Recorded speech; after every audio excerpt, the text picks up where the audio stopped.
Capítulo 203, Contaminados. Autor, Rafael Batista. Revisão, J.F.P. Depois de acabar com a miserável vida do Craux e simplesmente apagar aquela existência, Zhao Tian sentiu um enorme peso sair das suas costas e um grande alívio no peito. Nos últimos dias desde as mortes do Yondu e do Namuk, Zhao Tian sentiu-se sufocado por uma intensa e urgente sede de vingança. Também, aquilo não era somente uma questão de vingança, era um sentimento inexplicável, que ficava martelando no peito dele, dizendo-lhe que alguma coisa deveria ser feita, e que aquelas mortes deveriam ser respondidas com alguma reação, seja ela qual for. Livre desse sentimento que tanto me ria com ele, Zhao Tian sabia que a sua luta ainda estava longe de acabar, mas ele foi consolado, pela sensação de que, pelo menos agora, ele e o clã da Graça poderiam seguir em frente. Enquanto todos os jovens do clã da Graça olhavam para ele, Zhao Tian caminhou até eles. Clap! Clap! Quando alguém começou a puxar uma salva de palmas, Zhao Tian esticou a mão direita, pedindo para que as palmas cessassem. Não façam isso. Zhao Tian falou num tom sério. Zhao Tian. O que aconteceu? Um dos jovens, que tinha uma estranha maldade no seu semblante, perguntou. Zhao Tian, por sua vez, olhou para todos os jovens, um a um, e viu que praticamente todos eles tinham o mesmo olhar. Torturar uma pessoa não é uma ação simples e inconsequente, principalmente para pessoas tão jovens daquele jeito. No instante que analisou os olhares daqueles garotos e garotas, Zhao Tian soube que aquele ato gerou consequências que afetaram os próprios torturadores. Por causa disso, ele chamou o Youssef e o Larnot, que eram os mais centrados dentre todos ali. Depois que aqueles dois ficaram ao seu lado, Zhao Tian olhou novamente para aquele jovem que tinha lhe feito uma pergunta, e perguntou, o que foi que aconteceu naquele galpão. O jovem deu um sorriso frio e respondeu, nós vingamos o irmão Yondu e o ancião Namuk. Assim que aquela resposta caiu, Zhao Tian olhou para outro jovem e perguntou, o que aconteceu naquele galpão. Da mesma forma que o primeiro, o segundo jovem respondeu, nós vingamos os nossos companheiros de clã. De novo, Zhao Tian repetiu a pergunta, para outro jovem e escutou a mesma resposta. Depois de repetir aquela pergunta 10 vezes, Zhao Tian escutou as mesmas respostas de sempre. Contudo, apesar da certeza que havia nos olhares daqueles jovens, Zhao Tian demonstrou um certo descontentamento com aquelas respostas. Por isso, ele se virou para o Larnot e perguntou, o que aconteceu naquele galpão. Larnot olhou nos olhos do Zhao Tian, demonstrando compartilhar do mesmo sentimento que ele, e respondeu, nós torturamos um homem, repetidas vezes, até a morte. Finalmente, Zhao Tian esboçou um sorriso, antes de se virar para o Youssef e perguntar, o que aconteceu naquele galpão. Youssef, por sua vez, respondeu, nós fomos contaminados. Agora sim. Zhao Tian sorriu e deu um tapinha nas costas daqueles dois. Nós fomos contaminados. O que ele fez, para nos contaminar? Como ele conseguiu fazer isso? O que acontecerá conosco? Nós fomos expostos a qual tipo de perigo? Depois de escutarem aquelas respostas, principalmente a do Youssef, os jovens do clã da Graça começaram a questionar sobre o que ou quando eles foram contaminados. Enquanto todos descarregavam uma tonelada de perguntas, Zhao Tian finalmente falou, maldade. Vocês foram contaminados pela maldade. Assim que a voz do Zhao Tian caiu, todos ficaram mudos e lançaram olhares confusos para ele. Você? Antes daquele homem, quantas pessoas você já machucou ou matou na vida? Zhao Tian perguntou enquanto apontava para um dos jovens. Nenhuma. O jovem respondeu num tom envergonhado. Zhao Tian apontou para o grupo e perguntou, todos vocês? Aquele que já machucou ou matou alguém que não seja aquele homem? Por favor, levante a mão. Por alguns segundos, ninguém se moveu ou disse nada. O silêncio só foi quebrado quando um dos mais confusos jovens resolveu perguntar, qual é o sentido disso?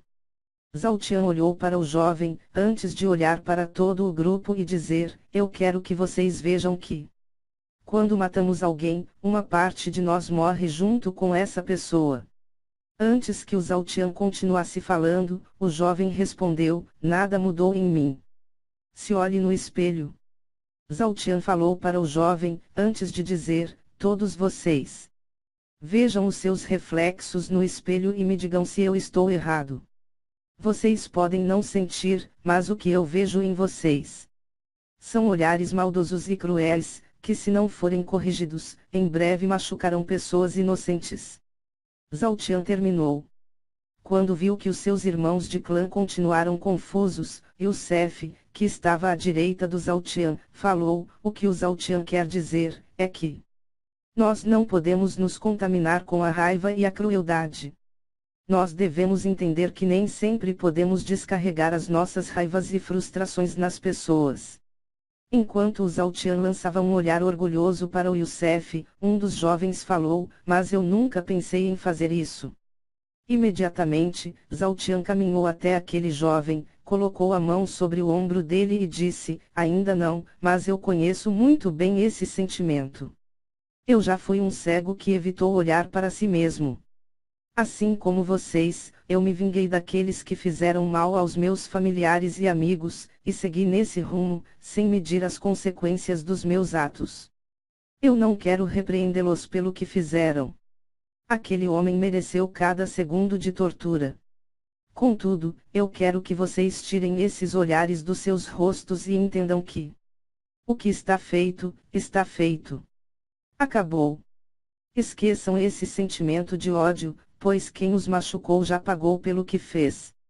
Zhao Tian terminou num tom calmo e compreensivo. É verdade, Zhao Tian não queria ter que dizer aquelas coisas, mas devido aos olhares daqueles jovens, ele entendeu que torturar o Crux foi algo que mexeu bastante com eles. Para torturar alguém, uma pessoa tem que deixar todo o seu ódio e maldade aflorar. Somente assim, ela terá estômago o suficiente para levar um enorme sofrimento ao torturado. Esse ódio corrompe, e, aos poucos, se torna um câncer que matará tudo que há de bom em uma pessoa. Zhao Tian não podia deixar que isso acontecesse com aquele clã, e, uma vez que não havia mais nenhum adulto que pudesse abrir os olhos daqueles jovens, ele teve que tomar essa missão para si, senão, uma hora ou outra, chegaria o dia em que aqueles jovens se tornariam pessoas desprezíveis. Finalmente, aqueles jovens entenderam aonde Zhao Tian queria chegar com aquelas palavras. Dessa forma, eles ficaram pensativos, refletindo sobre as duras verdades que aquelas palavras carregavam. Eu não consigo entender. Às vezes você é muito controverso, ainda haviam questionamentos a serem feitos, e não demorou até que alguém dissesse algo. Nesse mesmo instante, Zhao Tian manteve um semblante calmo e disse: é isso que eu quero que vocês entendam. Nós somos seres humanos, de carne e osso. Sempre haverão controvérsias em nossas ações e palavras. Todos os dias, nós teremos que lutar para nos manter em uma linha tênue que divide o bem e o mal. Sempre em nossas vidas, nós sairemos dessa linha e penderemos para um dos lados, mas nós não podemos ficar presos ao último lado que fomos. Sempre que vocês saírem dessa linha, seja para o bem ou para o mal, lembrem-se de voltar para o limiar entre os dois. Sejam equilibrados. Aprendam a esquecer e tenham um olhar centrado sobre tudo o que vocês veem e sentem. Eu cometi muitos erros quando eu me mantive somente em um desses lados. Quando se é bom demais, você está sujeito a traições e ataques emocionais, quando se é mal demais, você se cega e acaba sabotando a si mesmo. Nesse momento, a maioria de vocês está pendendo para o lado da maldade. Isso é normal, haja vista que somente aqueles que têm ódio podem fazer o que vocês fizeram. Contudo, está na hora de vocês voltarem para a linha. Zhao Tian terminou. Ao cair daquelas palavras, um dos jovens, que viu a maldade em si mesmo, perguntou: o que devemos fazer? Zhao Tian: o primeiro passo é esquecer. Livrem-se do ódio que vocês despejaram naquele homem. Depois, cada um de vocês terá que encontrar o seu próprio jeito de vencer essa luta interna. Tudo o que o Zhao Tian disse foi necessário, pois se ele realmente quisesse se tornar um líder e transformar o clã da graça, estruturar aquele clã era o primeiro passo na direção correta. Depois lançar um olhar agradecido para o Zhao Tian, Youssef deu um passo à frente e falou: vamos nos reunir e conversar sobre isso. Vamos tentar nos lembrar do tipo de pessoa que o ancião e o Yondo queriam que nós nos tornássemos. Imediatamente, o Youssef começou a andar, seguido por todos os seus companheiros de clã. Sozinho, Zhao Tia olhou para as costas dos jovens e murmurou: vocês superarão isso. Se eu consegui, vocês também conseguem.